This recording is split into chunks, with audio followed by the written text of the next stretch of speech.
Praise the Lord. Magandang gabi po sa inyong lahat, dear brothers and sisters, sa mga kasamahan po natin na mga workers sa atin pong church, at sa inyo po na nakasubaybay po sa aming Facebook Live. Thank you for joining us for tonight's prayer meeting or midweek service. Katatapos lang po ng eleksyon, maaring medyo heightened pa po ang mga emotion ng iba. May ibang masaya sa naging resulta ng ating election. Meron din naman pong malungkot at meron din pong galit. Pero alam po natin na tayo po mga anak ng Panginoon, kung ibinoto po natin yung sinasabi ng Lord sa atin, ginamit po natin yung ating conscience, and we did our part. No? Ito po yung panahon na pagpapasa Diyos na po natin ang lahat. Di po ba? So, ano man po ang maging resulta, sino man po ang mga bagong leaders, mariretain na leaders, di ba? Sa ating bansa, still, para po sa atin, ang Diyos pa rin ang itinataas natin na King and Lord of our nation. Because we believe that blessed is the nation whose God is the Lord. Amen. Hindi naman po yung mga tao ang tinitingalang nating Panginoon at Hari ng ating bansa. Ang ating vision para sa ating bansa ay talagang magpasailalim po ang mas maraming Pilipino.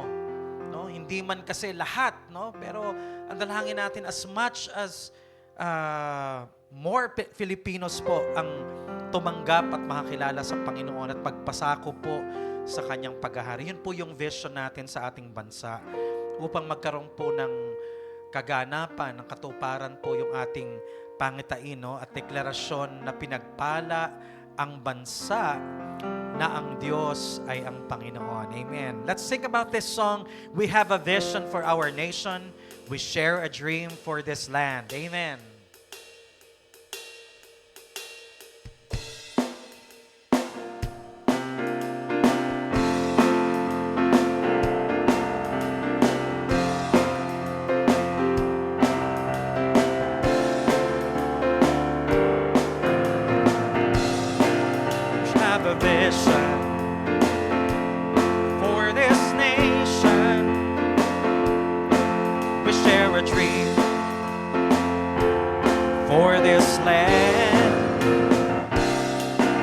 We join with angels in celebration. By faith we speak revival to this land. We have a vision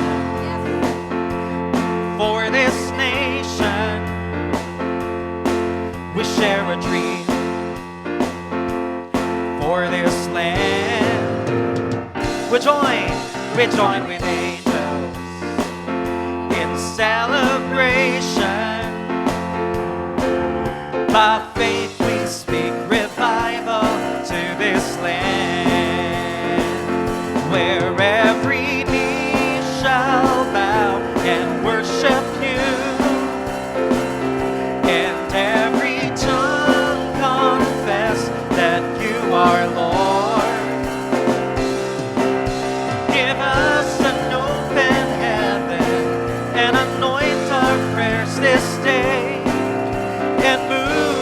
Sovereign hand across this nation. Come on, declare it with me. We have a vision for this nation. We share a dream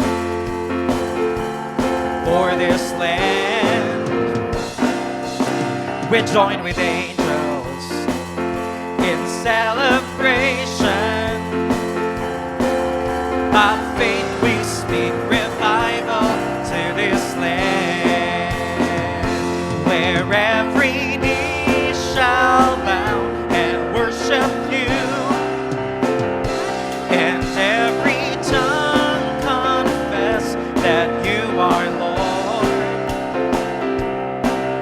Give us an open heaven and anoint our prayers this day, and move your sovereign hand across this nation, where every knee shall bow and every tongue confess that you are Lord, you are Lord. Give us an open heaven and anoint our prayers this day, and move your sovereign hand across this nation. Once again, where every knee shall bow and worship you. Yes, Lord. And every tongue confess that you are Lord, you are Lord. Give us an open heaven and anoint our prayers this day, and move your sovereign hand across this nation. And move your sovereign hand across this nation. And move your sovereign hand across this nation. Yes, Lord, this is our prayer for the nation Philippines. Hallelujah. That you would give us an open heaven, and you would anoint our prayers tonight for our beloved nation. Send revival, Lord, to this land, and that you would move your sovereign hand across this nation. Because we believe that blessed is a nation whose God is the Lord.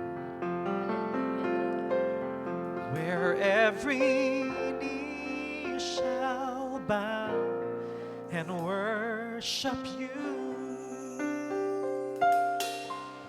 where every tongue confess that you are Lord. Give us an open heaven and anoint our prayers this day, and move your sovereign hand across this nation, where every knee shall bow and worship you, and every tongue confess that you are Lord.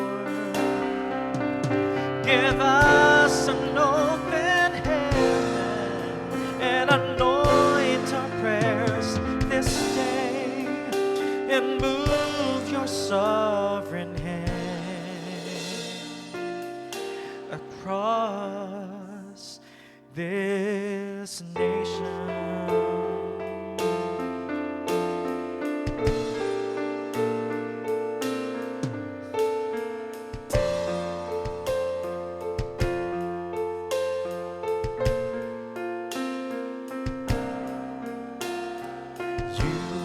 Exalted, the King is exalted on high. I will praise him. He is exalted, forever exalted on high. He is exalted, the King is exalted on high. I will praise him. He is exalted, the King is exalted, and I will praise his name. He is the Lord. He is the Lord. Forever his truth shall reign. Heaven and earth rejoice in his holy name. He is exalted, the King is exalted on high. Lift it up. He is exalted. He is exalted, the King is exalted on high. I will praise him.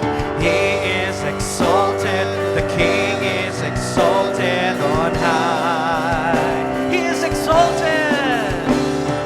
He is exalted, the King is exalted on high. I will praise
exalted, forever exalted, and I will praise His name.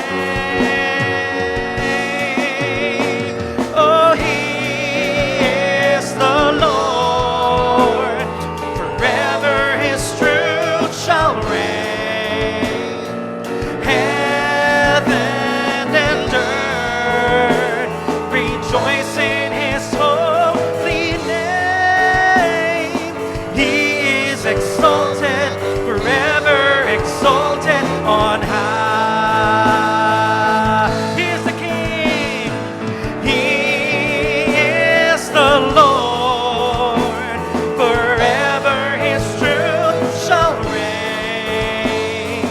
Heaven and earth rejoice in His holy name.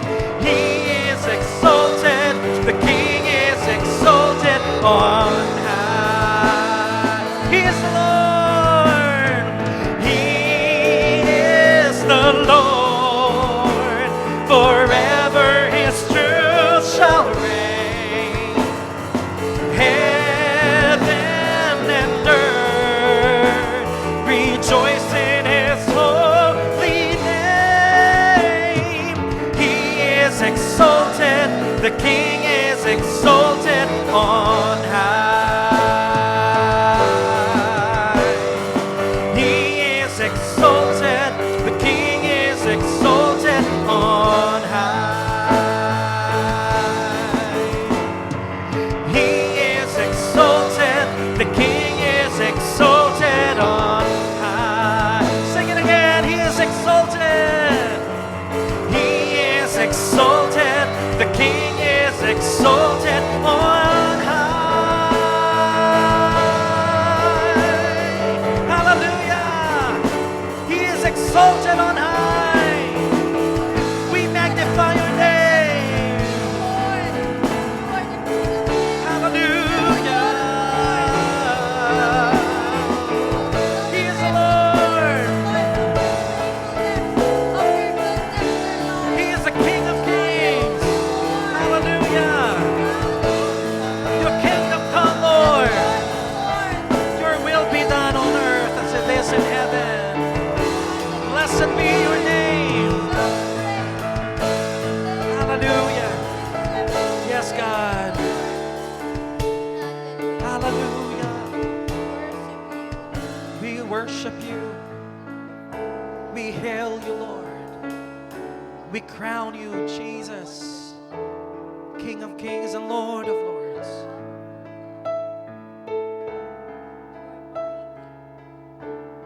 Hallelujah.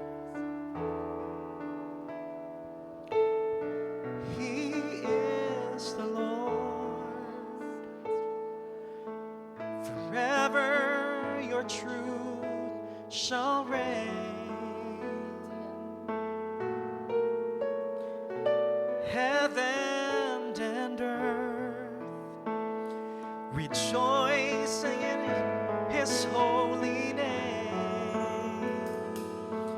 He is exalted, the King is exalted on high. Jesus is exalted, the King is exalted on high. He is exalted, the King is exalted on high. Come on, church, let's exalt His name. The name of Jesus that is above every name. The matchless name of Jesus, our King. The Son of the living God. Hallelujah. The Son of Man, who is worthy of all worship. Nations, tongues, tribes will worship Him. Hallelujah. And the kingdoms of this world have become the kingdom of the Lord Jesus Christ. Hallelujah. We look forward, Lord Jesus, for your return. When all these kingdoms, O Lord, of the world will become one, will become your kingdom, Lord Jesus. And Jesus, you will reign on this earth for 1,000 years. Lord, we look forward for your reign and rule on this land, on this earth. God, we don't settle for less. Hallelujah. Maaring may mga magagaling pong leader, mga tao po ang mundong ito, but still wala pong papantay sa kapangyarihan mo, Panginoong Jesus. Wala pong papantay sa wisdom, sa righteousness and peace, Lord, na mayroon ka, O Diyos, na ibibigay mo po sa amin. Napangako mo po, Panginoon, sa mga taong nanampalataya sa iyo. Jesus, you are our blessed hope. Hindi po ang sino mang mga politicians, Panginoon. Hindi po sino mang mga rulers of the land ang aming pong blessed hope. But it is the Lord Jesus Christ. Hallelujah. Kaya po, kasama po ng mga saints buong mundo, Panginoon. And even in heaven, sinasabi po namin, Maranatha. Come, Lord Jesus. Come, Lord Jesus. We give you praise and glory as you continue to reveal your plans, your will, and your purposes sa aming pong mga anak mo, sa inyong iglesia, sa generasyong ito, Panginoon. Salamat po sa isang puso na handang makinig, handa pong tanggapin ang iyong mga salita. I-anoint niyo po, Panginoon, ang labi ng inyong lingkod. Maging ang panalangin po ng inyong mga anak sa gabing ito, i-anoint niyo po, Panginoon. All the glory, the honor, the blessing, the majesty, the wealth, the strength, dominion is yours both now and forevermore. In Jesus' name. Amen. Amen. Praise the Lord. Magandang gabi po sa inyong lahat, dear brothers and sisters, wherever you are tonight joining us, dito po sa church or sa online. Perhaps yung iba po sa inyo ay kagagaling lang po ng inyong work. Yung iba po siguro ay habang nanonood ay nagdi-dinner po kayo. O kaya naman nasa biyahe pa po kayo, no? So wherever you are, kayo po ay ingatan ng Panginoon. At salamat po sa pag-join sa amin sa ating midweek service, sa ating prayer meeting, para po tayo ay sama-samang dumulog sa trono ng biyaya ng ating Panginoon. So tonight, ay bago tayo manalangin, ay tingnan po muna natin, pagpatuloy natin yung ating pag-aaral, no? Sa nakaraang topic po natin last Sunday, na may kinalaman po sa nakaraang election. Okay? Pero iba na naman po yung magiging topic natin sa Sunday na may kinalaman or connected pa rin po sa ating monthly theme na blessed is the nation whose God is the Lord's. So last Sunday ay pinag-usapan po natin, nagbigay po tayo ng mga guidelines ng biblical qualities ng mga leaders na nais ilagay ng Panginoon. Amen? Sa mga posisyon. Okay. No? Pinakita po natin doon yung mga examples sa Deuteronomy. Sa Deuteronomy chapter 1 and 17. Pwede rin po natin gamitin yung Exodus chapter 13. Yung payo ni Jethro kay Moses. Kasi alam nyo, nung si Moses ay ni-raise up ng Panginoon, nag-iisa po siyang nagja-judge.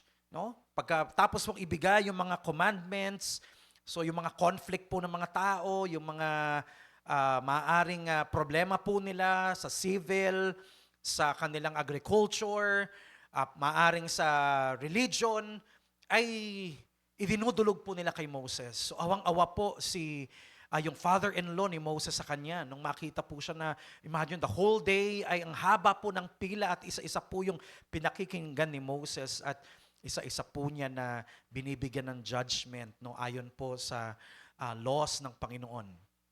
Kaya sabi ni Jethro, mamili ka ng mga tao na may kakayahan, may talino, na mapagkakatiwalaan at hindi po masusuhulan. So, yon, Exodus chapter 13, and then nireiterate po yon sa Deuteronomy chapter 1. No? And then sa chapter 17 ay may binigay din po doon ng mga qualities or katangian po ng mga leaders na nais ng Panginoon na iluklok sa mga posisyon para pamunuan ang kanyang bayan. And I hope ito po ay nakatulong sa atin, sa mga botante, nating mga members last Monday sa inyong pagde-decide sa mga binoto po ninyo. Okay? At sabi din po natin last Sunday, hindi naman yung mga perfect na tao. Kasi ang magiging tanong natin ay, Pastor, meron pa bang mga ganong klaseng tao? Karamihan naman ng mga tumatakbo, hindi naman nating kapanalig. Hindi naman nating kapananampalataya. Hindi naman mga born-again Christians, no? May mga Catholic, may mga Muslim, may mga INC or whatever. So, hindi naman natin kapanalig. So, ang hirap pong hanapin ng mga ganong katangian. Tsaka, syempre, yung example na ginamit natin doon ay Israel. Diba? Ito, Philippines, iba-iba ho ang religion ng mga tao. Karamihan sa mga tumatakbo ay may, yun nga po, may mga track record na talaga makita may corruption and all that. So, Pastor, parang napakaliit po nung listahan ng maaari naming maiboto. Pero sabi ko rin po, hindi naman perfect ang hinahanap natin ng mga leaders na iluluklok. Nagbigay tayo ng example, no? Si King Cyrus at si King Artaxerxes. Mga panahon po na pabalik na ang mga Hudyo sa nation of Israel. Nakita natin na itong mga leaders na ito, itong mga kings na to ay mga pagan kings. They are not worshipers of the Yahweh God of Israel. Pero sa kabila po ng kanilang pagiging pagano, hindi po nalimitahan ng Diyos para sila ay gamitin to fulfill the promise of God. Yung plans and purposes ng Panginoon para sa kanyang bansa na ma-preserve ang nation of Israel. May magkaroon po ng remnant, may mga maiiwan pa rin na descendant, si Abraham, di po ba? Kasi yung Messiah ay doon manggagaling sa lahi ng Hudyo eh. So, ginamit po si King Cyrus sa panahon po ni Ezra para magbigay ng decree para makabalik na po ang mga Hudyo sa kanilang tinubuang bayan, sa bayan ng Israel, sa bayan ng Judah. Okay? Kasi kung mapapansin nyo po dito, nung bumalik po sila, yung mga exiles, hindi na kompleto ang 13 tribes. Kung binasa nyo po yung Ezra, hindi na po sila 13 tribes. Yung iba po ay nawala na. Ilang tribes na lamang po ang na-preserve, ang nakumpleto. Kaya kung titingnan nyo po, even hanggang ngayon po, yung mga Hudyo ngayon, hindi na Israelites ang tawag natin sa kanila, mga Jews na, di po ba? Kasi mga Judah na lang po, lahi ni Judah, ni Benjamin, ang mga natira. No? From the 13 tribes, yun na lang po ang natira. Kaya ang tawag na natin sa kanila mga Hudyo, mga Jewish. Hindi na po talaga yung original na Israelites na 13 tribes. So, nakita natin na ginamit sila, bagamat sila po ay mga pagan kings, ginamit sila ng Panginoon para po ma-fulfill yung kanyang promise through prophet Jeremiah na after 70 years ay makakabalik po, ibabalik ng Panginoon ang kanyang mga anak from desolation, from exile ay ibabalik po sa Israel. At ganoon din po si King Artaxerxes. Kung titingnan po natin sa history, napakalupit pong hari nito, no, ni Artaxerxes. Pero sa kabila po noon ay ginamit siya ng Panginoon para bigyan ng pabor si Nehemiah. Right? Para po makabalik din ang mga Hudyo. Kasi pinakita ko po yung yung diagram last Sunday na 3 batches po ang pagbalik ng mga Hudyo. Yung mga exiles, 3 batches po sila. Una, panahon ni King Cyrus sa pamumuno po ni Zerubbabel. And then merong 57 years na pagitan bago po dun sa pangalawang batch na bumalik sa Israel. At na yun na po ang pinamunuan ni Ezra. Okay? And then, yung 3rd batch po ay pinamunuan ni Nehemiah. Between Ezra and Nehemiah, meron namang pong 12 years na gap. At kung makikita po natin doon sa diagram po last Sunday, between that 57 years na gap between Zerubbabel and Ezra, ay possible po na doon nangyari yung setting ng Esther, ng Book of Esther. Doon po nangyari. Kasi remember, si Esther po ay naging wife ni King Artaxerxes. Okay? So, possible po na yung kwento ni Esther happened within that 57 years gap from Zerubbabel to Ezra. So, nakita nyo po, nakabalik po yung mga anak ng Panginoon sa Israel because of the favor of this king, Artaxerxes. And later on, makita natin na ginamit din ng Panginoon si Artaxerxes para ma-preserve yung mga Hudyo. Hindi po ba? So, bagamat sila po ay mga pagan kings, ginamit po sila ng Panginoon para yung mga agenda ni Lord ay ma-fulfill. Ang setting ng kwento doon, walang choice yung mga tao kasi alipin sila nung time na yun eh. Captives sila eh. Tayo, democratic, may kakayahan tayong pumili. So sila, wala silang choice kundi magpasakop dun sa hari. How much more ngayon, di po ba, na tayo ay may kakayahan, meron tayong karapatan na pumili ng ating hari. But karamihan po ang pinipili pa rin ay yung mga Nero. Ang pinipili pa rin ay yung mga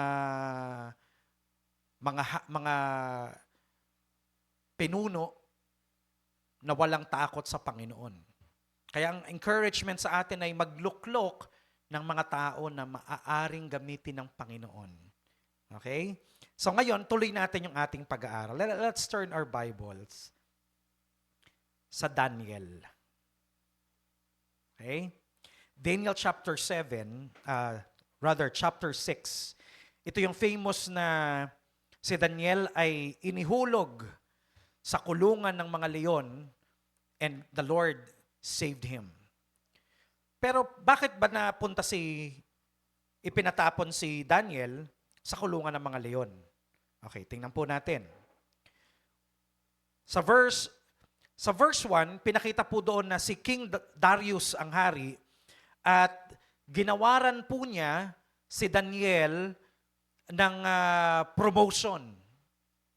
Okay? It pleased Darius to set over the kingdom 120 satraps to be over the whole kingdom, and over these 3 governors, of whom Daniel was one, that the satraps might give account to them. So, isa sa pinakamataas, naglagay po ng 3 gobernador doon sa 120 na mga officials. Sa ibang translation, officials. Dito sa New King James Version is satraps. May 3 governors na nilagay kung saan yung 120 na yon ay accountable doon sa 3 gobernador. Si Daniel ang isa sa mga gobernador. Now, then this Daniel distinguished himself above the governors and satraps because an excellent spirit was in him. Pero above Sabi niya doon sa mga governors na nilagay ng hari at mga 120 satraps, si Daniel talaga ang umaangat. Si Daniel talaga ang very distinguished. Kaya kinainggitan po siya ng kanyang mga kasamahan. Kaya sa verse 4, ito po ang nangyari.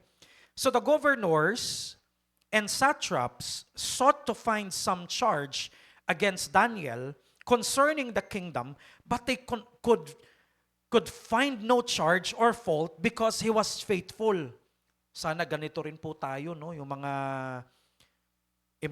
employees. O tayo po na mga nagwo-work, regardless kung sa government man o sa ating mga trabaho na wala akong makitang sa atin, no? Fault. Kasi faithful tayo sa ating ginagawa, sa ating trabaho. Nor was there any error or fault found in him. Ay wala talaga silang makitang pagkakamali. Grabe, no? Kung gaano kaingat po si Daniel sa kanyang pamumuhay. Verse 5, then these men said, we shall not find any charge against this Daniel unless we find it against him concerning the law of his God. Dahil wala silang makitang kapintasan sa kanyang trabaho at sa kanyang karakter, sabi nila, meron yan. Ang makikita natin dyan na maaari nating ibintang sa kanya o kaya naman ay hanapan natin siya ng fault sa religion niya. Okay? Sa mga laws ng kanyang God. Kaya sa verse 6, so these governors and satraps thronged before the king, punta sila kay King Darius, and said thus to him, King Darius, live forever. All the governors of the kingdom and administrators and satraps, the counselors and advisors have consulted together to establish a royal stature and to make a firm decree that whoever petitions any god or man for 30 days, except you, O king, shall be cast into the den of lions. Tingnan niyo po kung ano nangyari dito, ha? Si Daniel, isa lang. O kaya isama na po natin yung kasi kasama niya rito yung tatlong Hebrew friends. O 4 sila.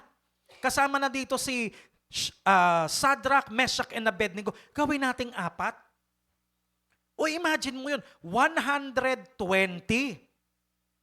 plus 2 governors kasi pangatlo si Daniel doon sa So 120, tas ibawas na natin yung 3 doon.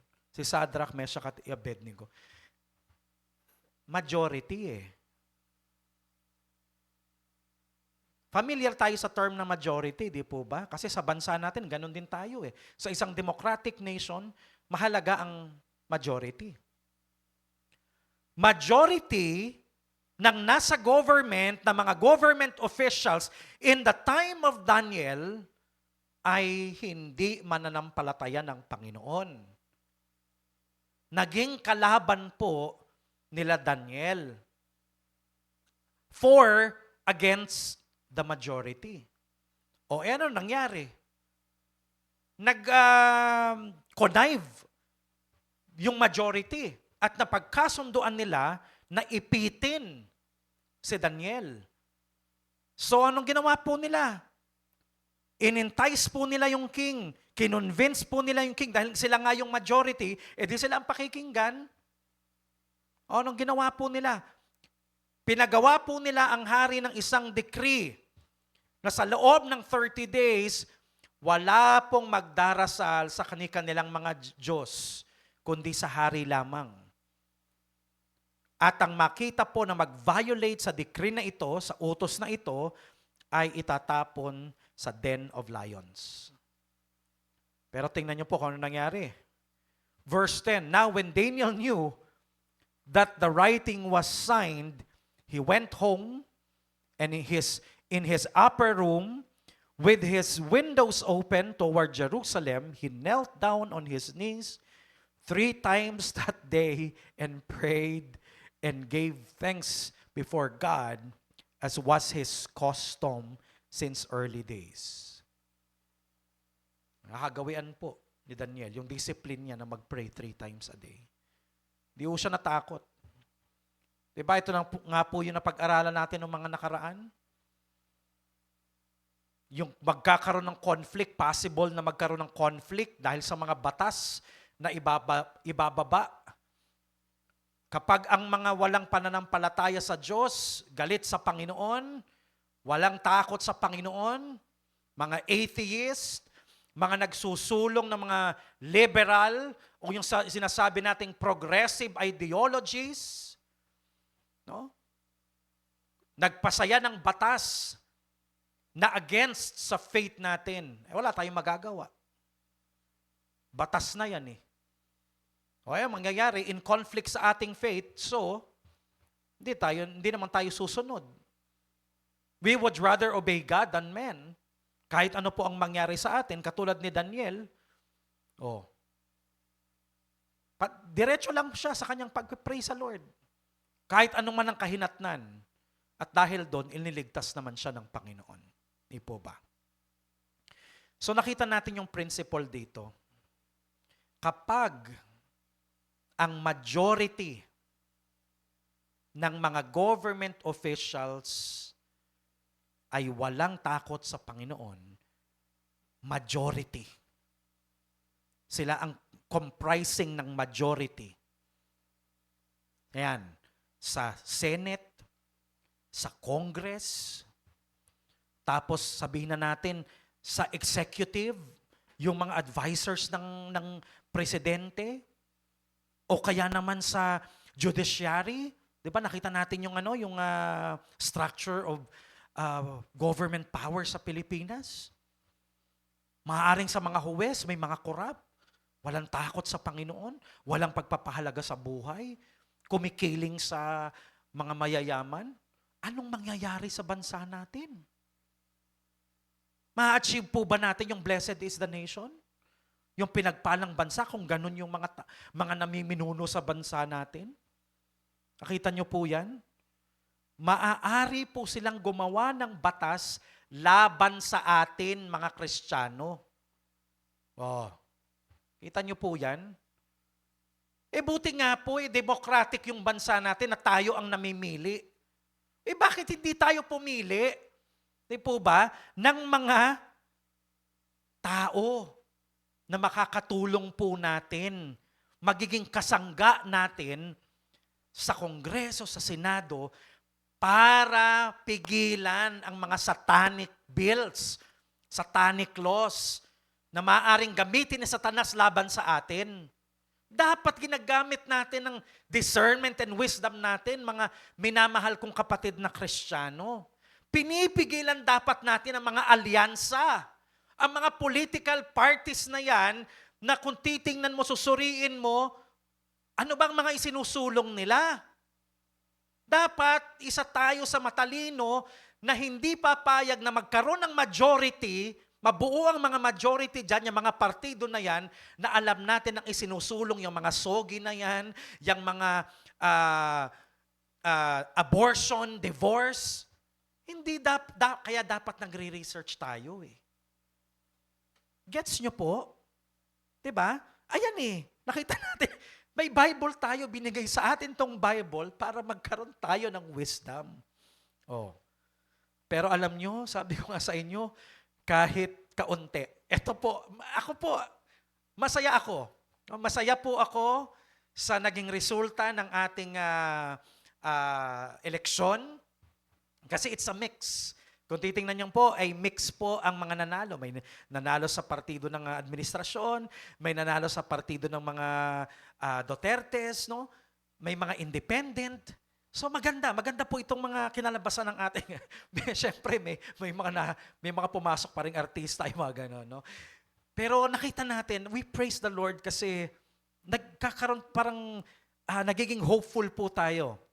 Dahil natututo na po ang mga botante natin. Itong resulta ng eleksyon sa taong 2025, kung i-analyze po natin, at marami pong mga political analyst ang nakikita po na nag-i-improve na ang mga botante natin, no? Bagamat nakita natin this year ay mas naging talamak po talaga ang mga vote vying, no?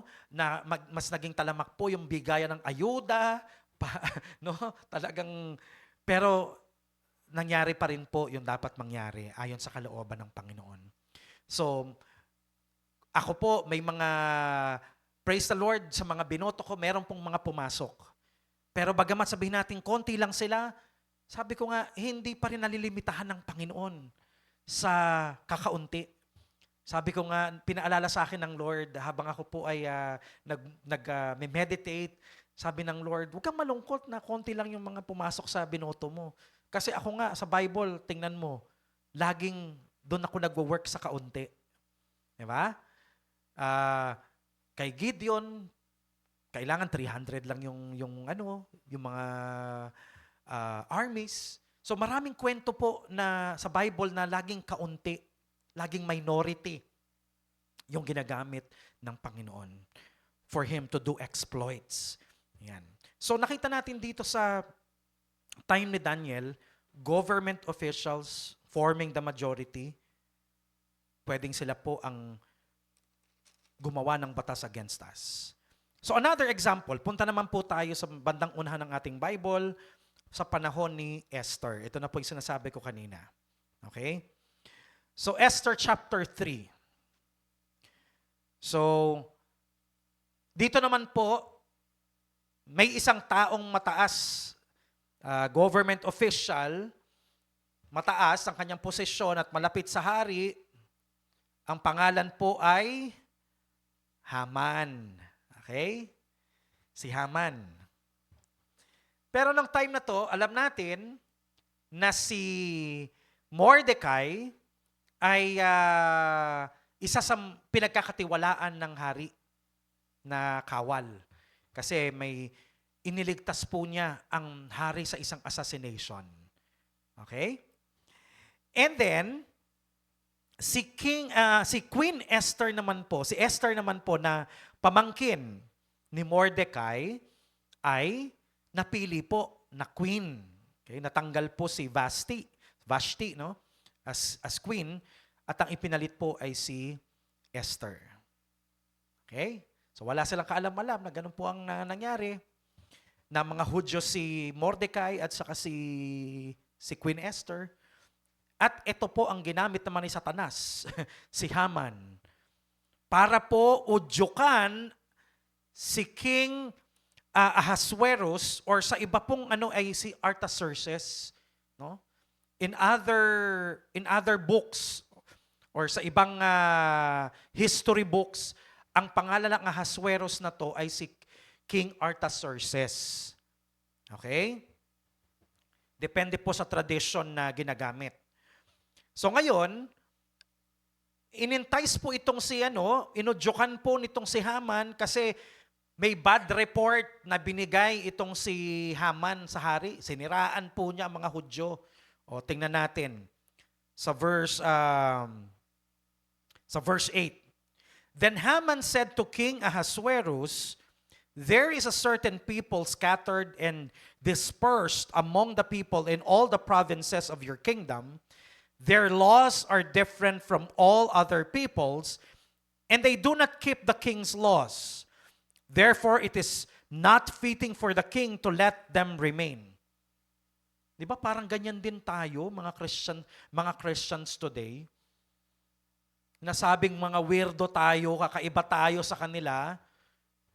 Kasi nga, iba yung pamumuhay natin sa pamumuhay nila. Kaya ganito rin yung sinasabi. Noon pa man, ganito na rin ang sinasabi patungkol sa mga mananampalataya ng Diyos. Kakaiba ang kanilang mga laws. Their laws are different from other people's. They do not keep the king's laws, na hindi nga, na in conflict nga with their faith or our faith. Kaya sabi niya, hindi na po dapat silang mabuhay. Kailangan i-annihilate na po sila. Kaya sabi niya, if it pleases the king, verse 9, let a decree be written that they may be destroyed. And I will pay 10,000 talents or silver into the hands of those who do the work to bring it into the king's treasuries. So the king took this signet ring from his hand and gave it to Haman, the son of Hammedatha, the Agagite, the enemy of the Jews. And the king said to Haman, the money and the people are given to you to do with them as seems good to you. Patay. Yun na po. So may isang mataas sa government official si Haman na inedyokan ang hari na gumawa ng isang batas laban sa mga Hudyo para sila po ay lipulin. O, ganun po kahalaga yung ginawa nating pagboto. Na kung tayo ay bumoto ng mga tao na may takot sa Diyos, mababawasan sana yung mga katulad ni Haman, nagahaman. Di po ba? Ngayon, marami ng Haman, nagahaman eh. Mga korap yun, gahaman talaga. Mga buwaya, di po ba? Sa ating gobyerno. Pero hindi lang yun eh. Hindi lang ang korupsyon nila ang nakakaapekto sa atin, kasi minsan tayo, iniisip lang natin ekonomiya eh. Iniisip lang natin yung business natin.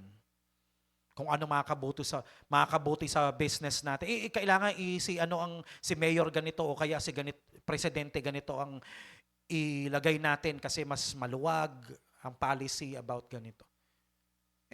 That's beneficial to your business. Pero dapat, sabi ko nga sa inyo nung Sunday, lawakan pa po natin ang ating pag-iisip, ang ating pananaw pagdating sa ganitong mga bagay. Kasi aanhin natin ang maunlad na ekonomiya, 'di ba? Kaya nga rin hindi umuunlad ang ekonomiya natin kasi it's about morality eh. Yan ang i-discuss ko sa Sunday, yung moralidad.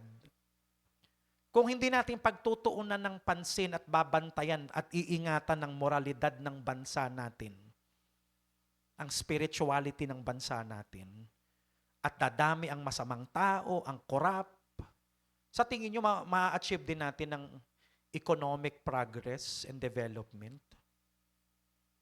Hindi eh.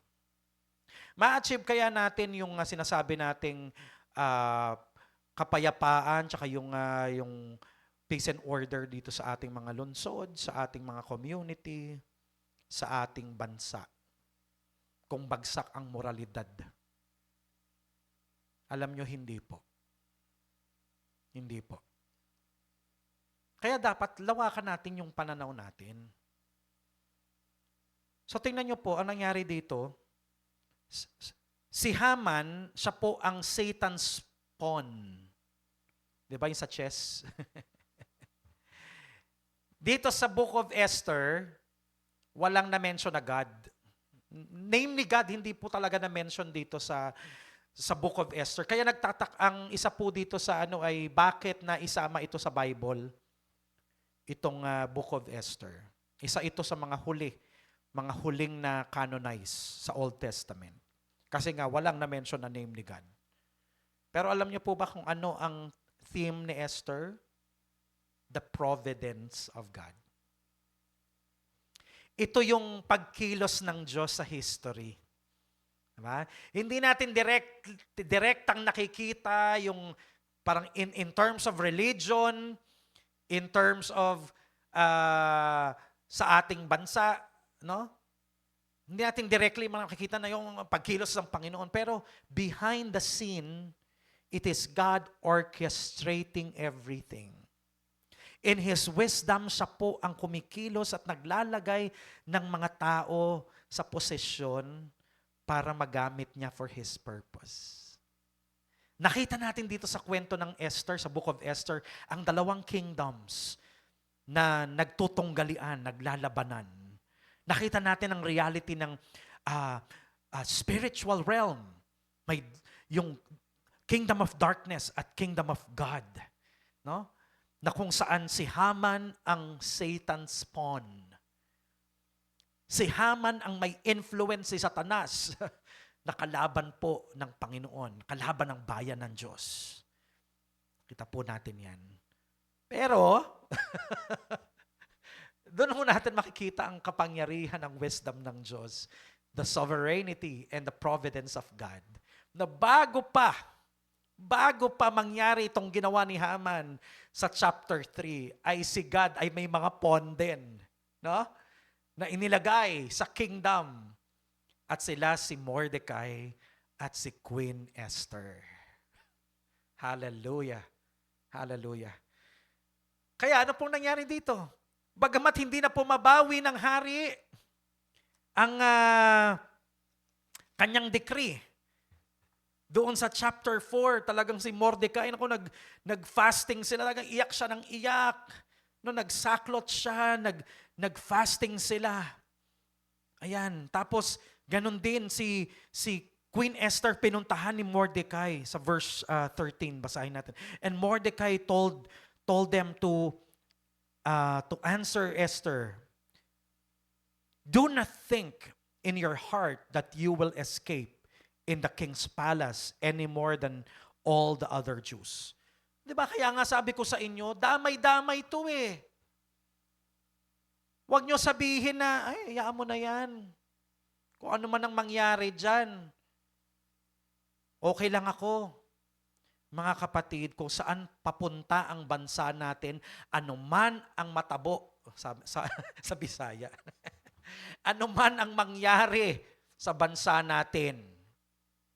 Last prayer meeting, kasi yung topic natin, di po ba? Galit ang Panginoon, galit na galit ang Diyos sa bansa dahil sa defilement of sin, bloodshed, injustice, oppressing the poor. Diba? Galit na galit ang Diyos sa talagang yung kanyang puot ay punishment, judgment ay pabagsak. But He is looking for someone to stand between the gap between God and the land. Diba? Kasi, dapat tayo ang may malasakit eh. Ano man ang mangyari sa bansa natin, damay din tayo dyan. Tingnan niyo po yung nangyari dito. Sabi niya, huwag mong sabihin na reyna ka, Queen Esther. Makakaligtas ka. Dito sa decree na to, Hudyo ka, huwag mong kalilimutan yan. Mamamatay ka rin. Kaya kung wala kang gagawin, Queen Esther, sabi ni Mordecai, lahat tayo mamamatay. Okay?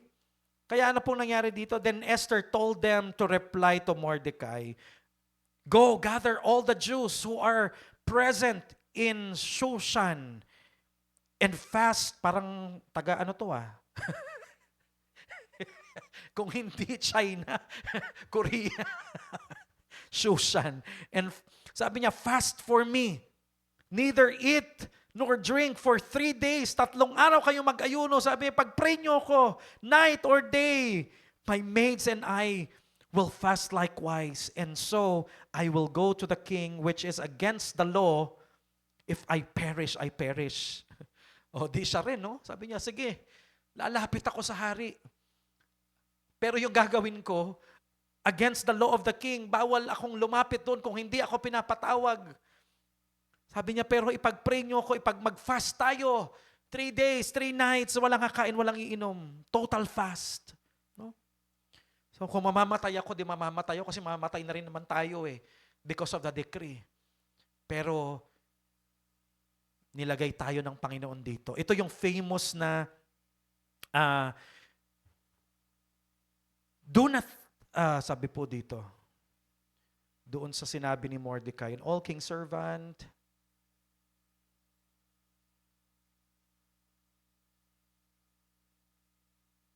hanapin ko lang po yung verse.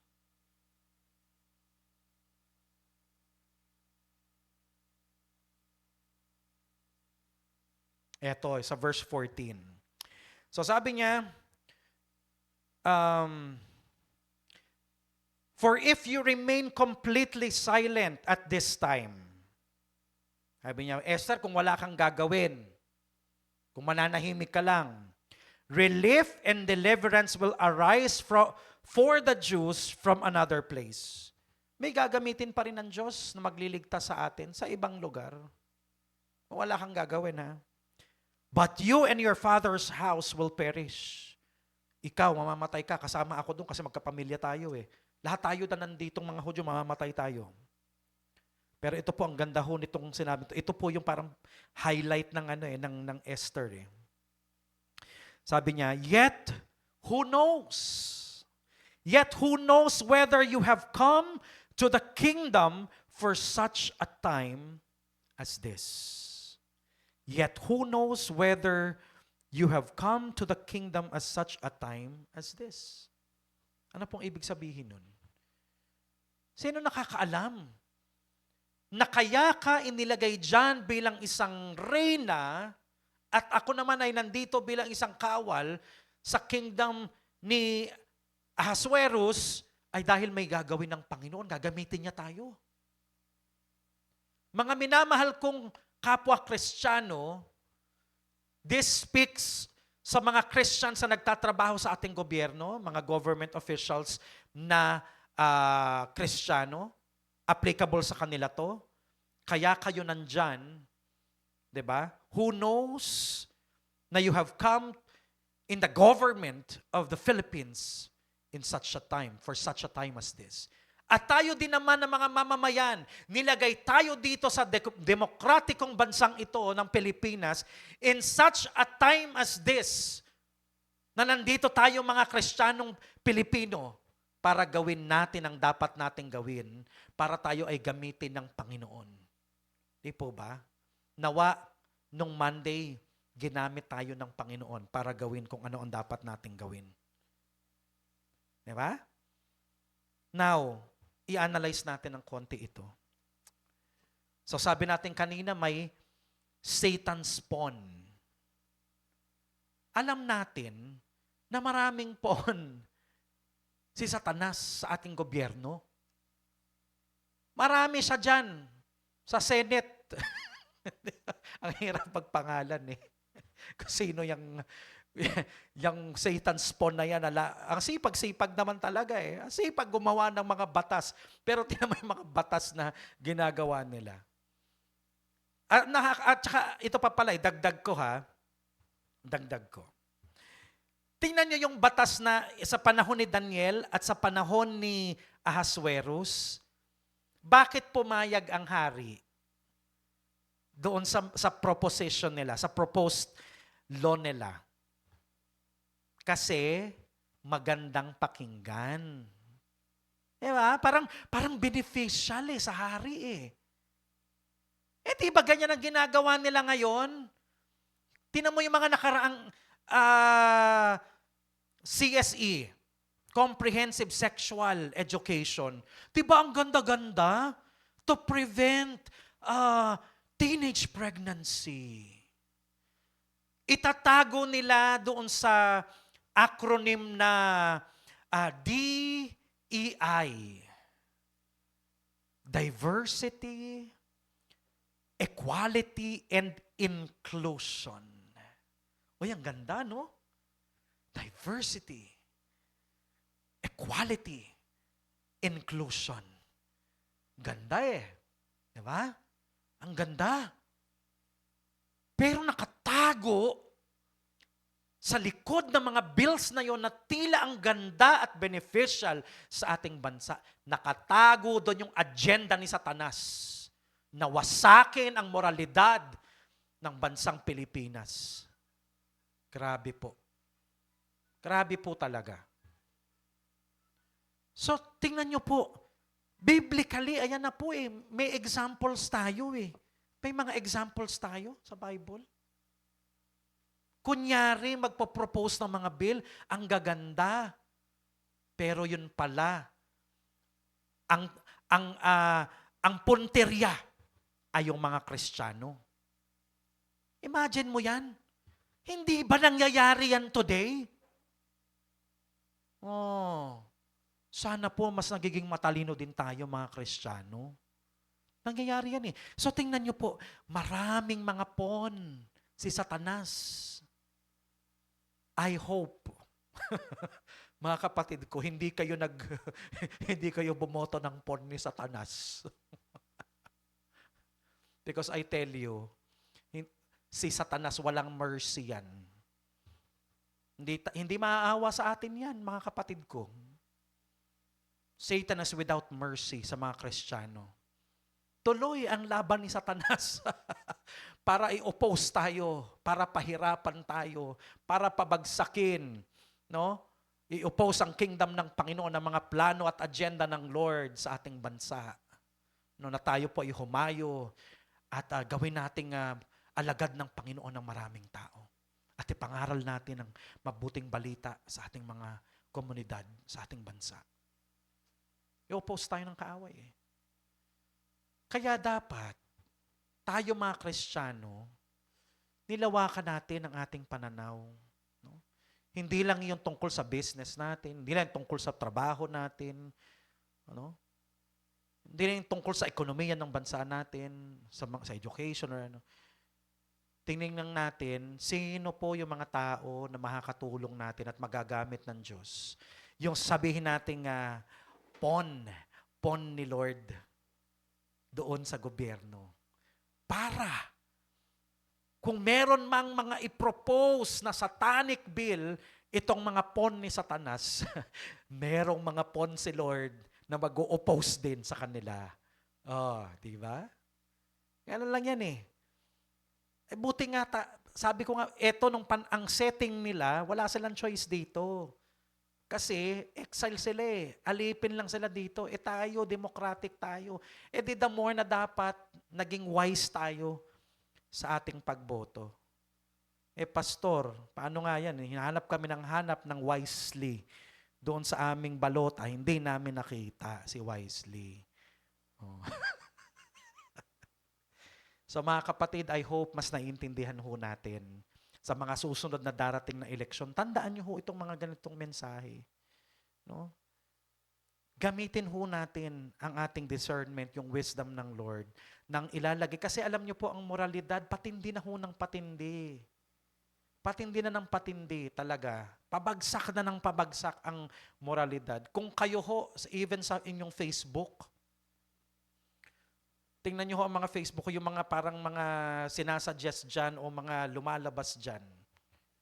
Puro na po immoralidad. Sa totoo lang po. Puro immoralidad. Kaya ano pa ang masasagap ng mga kabataan natin? Diyan na rin po. Ang hirap na ho magpalaki ng mga bata ngayon, ng mga anak ngayon, sa ganitong kultura, sa ganitong climate, no? Na nasa ganitong sitwasyon po tayo.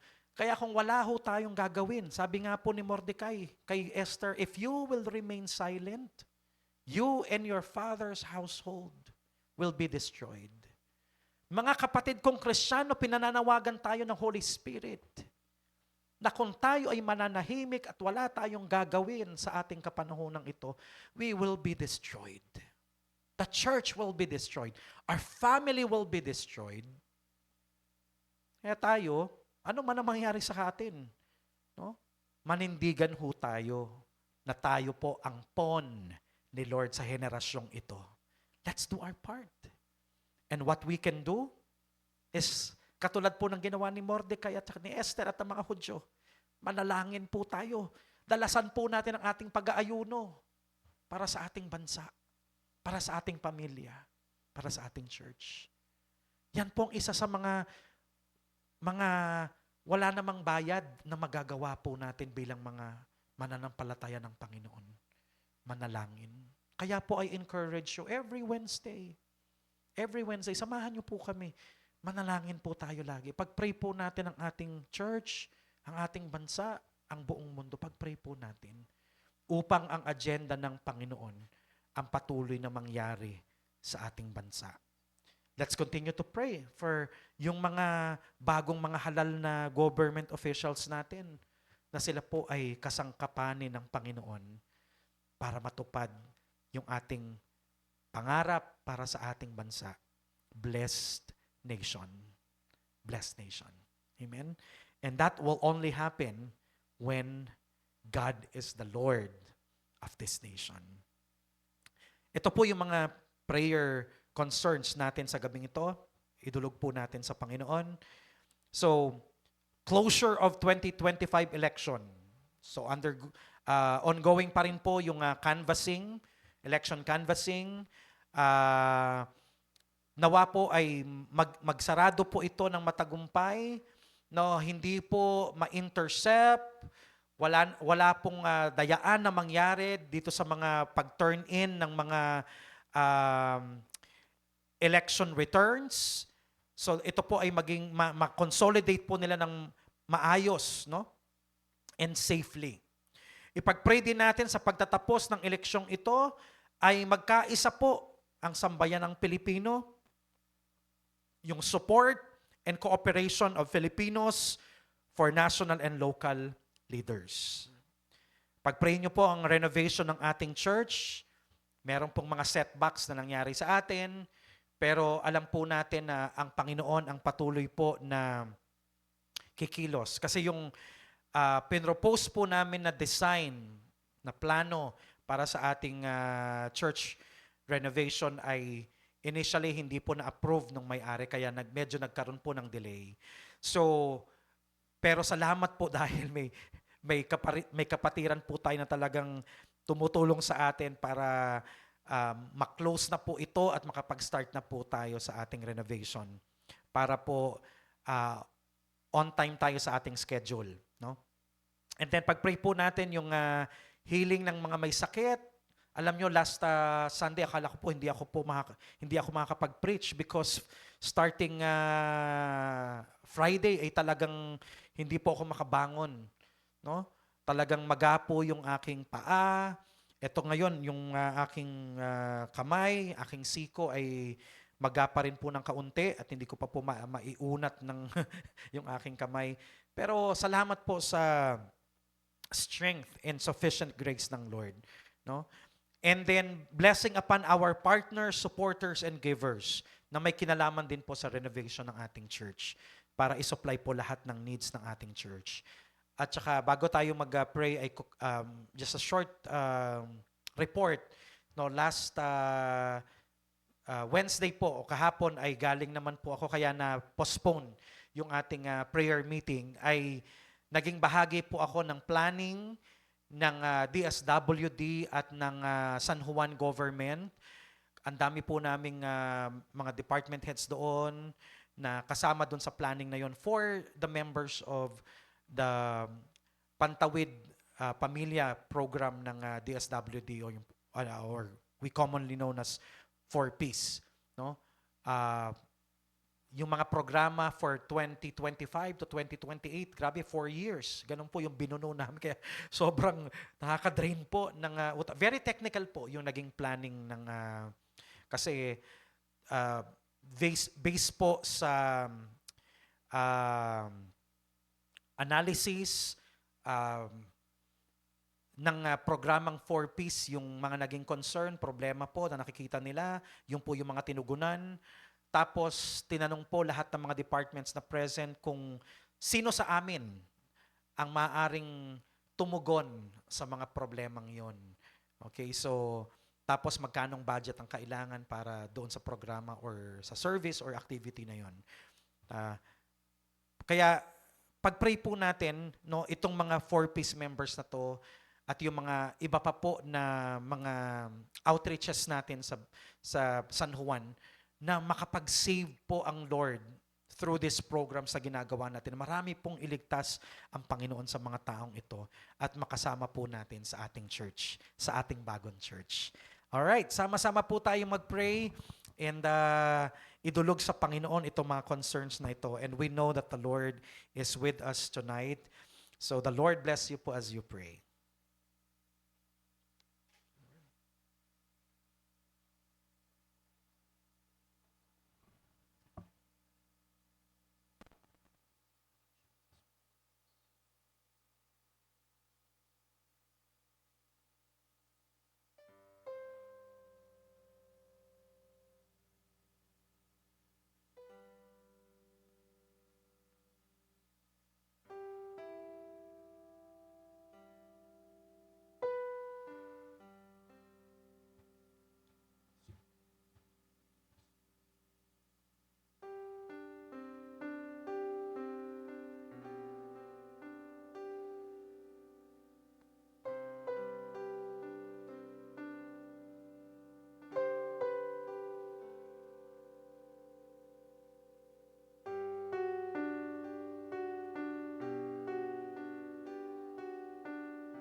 to thee among the nations.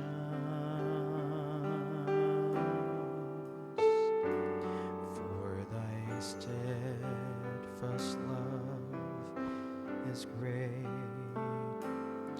He is great to the heavens, and thy faithfulness to the clouds. Be exalted, O God, above the heavens.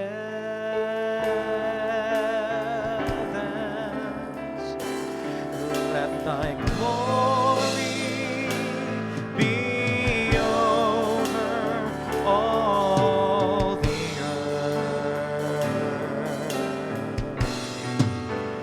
Be exalted, O God, above the heavens.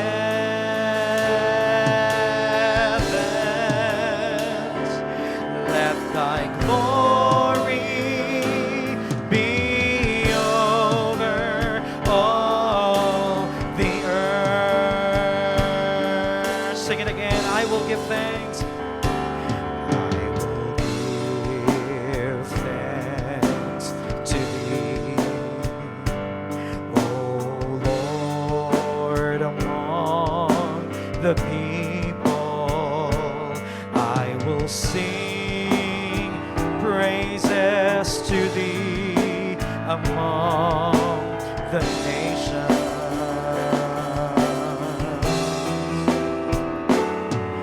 For thy steadfast love is great. He is great to the heavens, and thy faithfulness to the clouds. Be exalted, O God, above the heavens.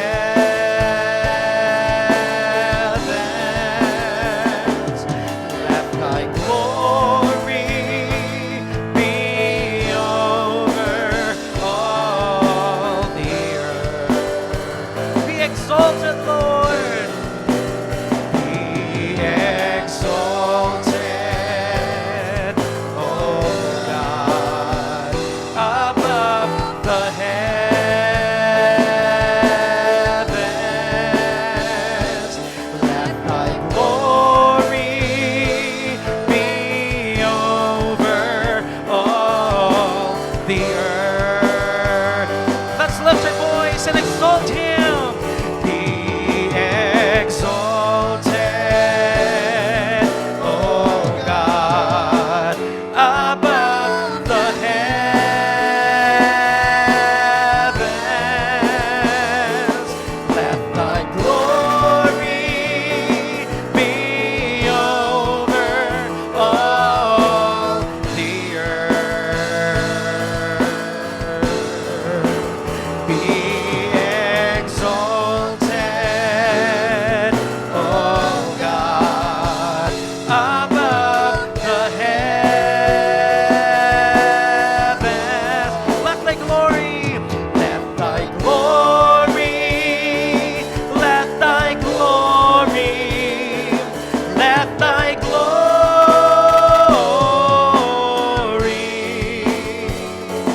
let thy glory be over all the earth. Let thy glory, let thy glory, let thy glory,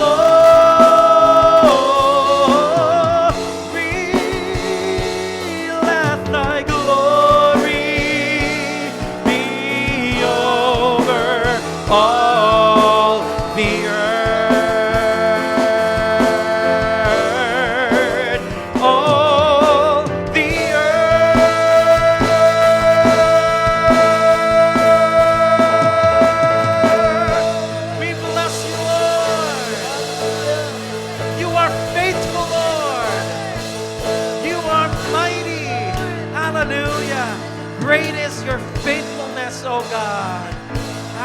Hallelujah. Let thy glory be over all the earth.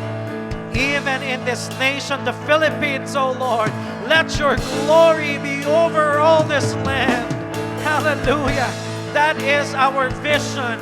That is our prayer, Lord, our dream for this land. Hallelujah. Because when that happens, we know, Lord, that our nation will be blessed.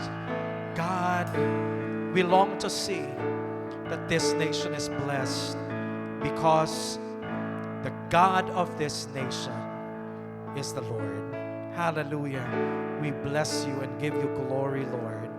Amen and amen. Maraming salamat po for joining us for today's prayer meeting or midweek service. See you again next week para po sa another prayer time and another knowing the Lord more at yung kalooban niya para sa atin. See you po this Sunday for another series ng ating Blessed is the Nation whose God is the Lord. The Lord bless you po.